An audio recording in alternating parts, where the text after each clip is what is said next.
Akhirnya ingin sharing kepada kita tentang cara kita memelihara ikan pari ataupun juga blue spotted stingray ya. Kira-kira hal-hal apa yang harus kita lakukan agar kejadian seperti ini tidak terjadi? Oke, kok bisa diceritakan ya apa yang terjadi dengan blue spotted stingraynya? Terima kasih. Jika Anda ada mengikuti channel saya mengenai serial ikan pari, mengapa ikan pari saya pernah mati, yaitu pertama kali saya masukkan ikan pari, karena memang basic saya terhadap ikan pari juga tidak begitu dalam karena sangat jarang saya pelihara. Ternyata ikan pari sangat rentan dengan koper. Sangat rentan dengan koper. Koper. Sampai malam.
Kepada kita tentang cara kita memelihara ikan pari ataupun juga blue spotted stingray ya.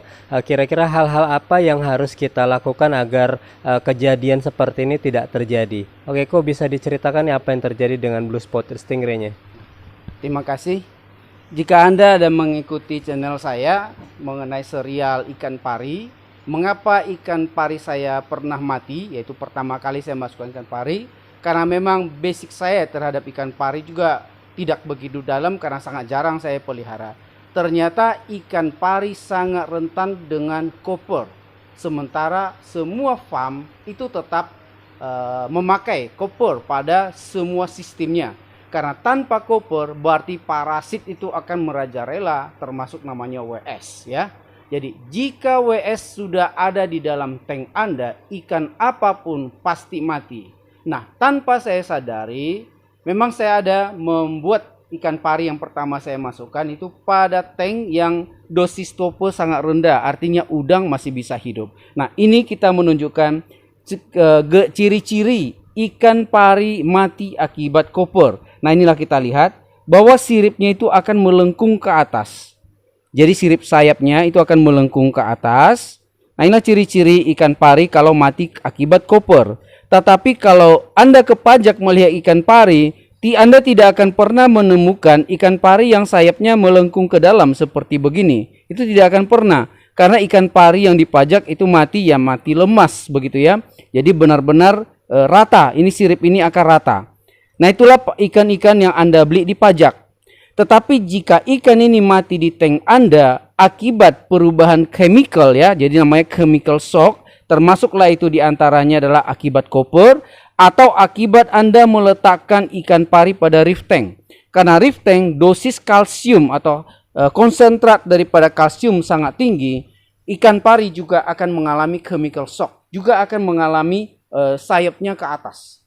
Nah, jadi supaya Anda mengetahui, inilah ciri-ciri kalau ikan kena chemical shock. Jadi jika Anda pernah mengikuti channel saya di SeaWorld Center, saya ada membuat paket giveaway bagi siapa bisa menjelaskan apa ciri-ciri ikan pari yang mati akibat daripada itu. Ada kita berikan contekan sebenarnya jika diletakkan pada reef tank, bagaimana cara matinya? Apakah siripnya melengkung ke dalam atau apakah rata begitu ya? Nah, jika Anda sudah mengerti jawabannya pada channel Mas Asari, Anda boleh kembali ke channel SeaWorld Center. Anda dapatkan paket giveaway dari Pimpin Akuarium jika Anda bisa menjelaskan ciri-ciri ikan mati akibat daripada chemical shock. Dalam hal ini adalah akibat koper. Inilah kita lihat gejalanya. Jadi andai kata ikan itu matinya sayapnya rata seperti begini, berarti itu ikan dari pajak atau mati lemas hasil pancingan. Tapi jika ikan ini sayapnya melengkung seperti begini, itu adalah akibat chemical shock. Jadi Anda sudah tahu basic memelihara ikan pari. Jangan memelihara ikan pari pada reef tank karena ikan pari pasti mati. Juga jangan Anda memelihara pada fish only tank, karena fish only tank kita anjurkan selalu memakai dosis koper begitu ya. Nah, itulah tip bagi Anda. Nah, jika Anda sudah melihat program ini, silakan Anda balik ke channel kita, ikuti paket giveaway. Pimpin Akuarium akan segera mengumumkan siapa yang berhak mendapatkan paket giveaway dari Pimpin Akuarium. Terima kasih. Oke. Ya, itu pembelajaran yang sangat berharga sekali ya bagi kita marine aquaris ya. Jadi ini adalah sebuah pengalaman yang cukup menyedihkan menurut saya ya. Jadi kita memang harus hati-hati sekali dengan yang namanya parameter air dan juga unsur-unsur mineral atau unsur-unsur kimia yang ada di akuarium kita ya, agar ikan pari ini bisa hidup ya. Bisa juga cerita tentang size ikan pari yang biasanya size ideal ikan pari ya, yang jadi patokan tuh bagi banyak para eksportir untuk menerima livestock tuh dari para nelayan. Terima kasih. Nah, ini adalah pari yang saya beli dari nelayan setempat dari Padang. Kita bisa lihat size-nya itu hampir lebar sayap ya, hampir 20 cm. Dan ini ikan dikirim dengan pack 80 cm kemarin supaya survive sampai di Medan. Nah, Anda bayangi, jika kita ekspor ikan ini dengan plastik bag 80 cm, airnya kurang lebih beratnya hampir 20 kilo, saya kira importir akan angkat tangan. Karena maklum, kita mengirim ikan, ongkos pesawatnya itu ya per kilo itu ada sampai 200.000. Bayangin 20 kilo berarti berapa ongkos pesawat doang gitu ya. Jadi ini sangat dihindari oleh para eksportir untuk mengumpulkan jenis pari ukuran size demikian.